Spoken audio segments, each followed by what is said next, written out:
Autocrítica, decepció, aquestes són algunes de les paraules que més s'han escoltat aquest dilluns al vestidor del Lleida. Els jugadors saben que ahir a Noja no van estar bé i que alguna cosa s'ha de corregir. La xerrada prèvia al primer entrenament de la setmana ha estat més llarga del normal. Ja només queden 3 finals i cal posar atenció en el que ahir no es va fer bé, tot i que els dilluns posteriors a una derrota sempre es fa més difícil. Después de una derrota, pues mal y triste y jodido por eso, ¿no? Por perder un partido y bueno, y a estas alturas y con la racha que llevábamos. Pero bueno, a ver, analizando lo que hicimos mal, el partido se perdió y hay que hablar para que se arreglen cosas, pero tampoco lamentándonos mucho porque no hay tiempo aparte y porque no merece la pena. Bueno, ver lo que hemos hecho mal y por qué hemos perdido, pero hasta ahí. Hombre, está claro que ha sido un palo, ha sido un golpe que no esperábamos. Veníamos de una gran racha de 15 partidos sacando resultados positivos y bueno, pero ayer tocó perder en Noja. La verdad que el equipo yo creo que no estuvo a la altura, tenemos que reflexionar por ello, pero bueno, quedan aún 3 partidos, nos viene ahora el Eibar y es buena oportunidad en casa de volver a cambiar las cosas. Tot i la decepció que suposa l'ensopegada, els de Celigrat consideren que mantenen intactes les seves opcions de playoff. Hi ha 9 punts en joc i tot està molt igualat. I tothom té objectius encara per assolir.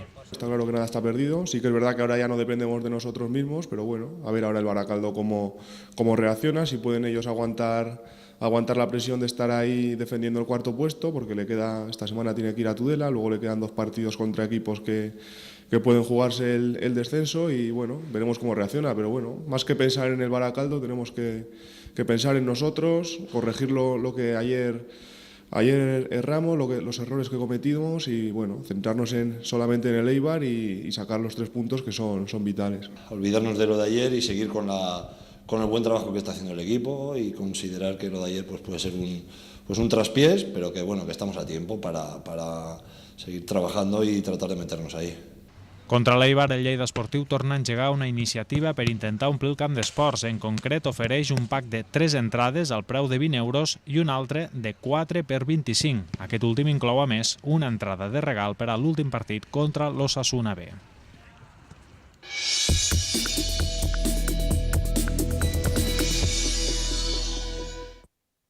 El Noja va tornar a sorprendre el Lleida per segon cop aquesta temporada. Sense fer un gran partit, en va tenir prou en pràcticament 2 xuts a porta per derrotar un equip que ahir tampoc va tenir el seu dia.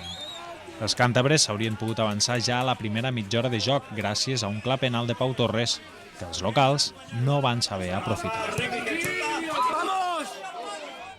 A l'inici de la segona part, el Noja no va perdonar i va fer l'1-0 en una de les poques aproximacions.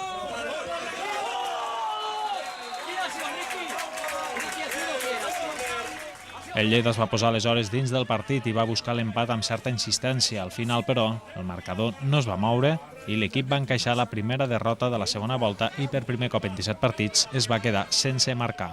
Ara cal passar pàgina davant de l'Eibar.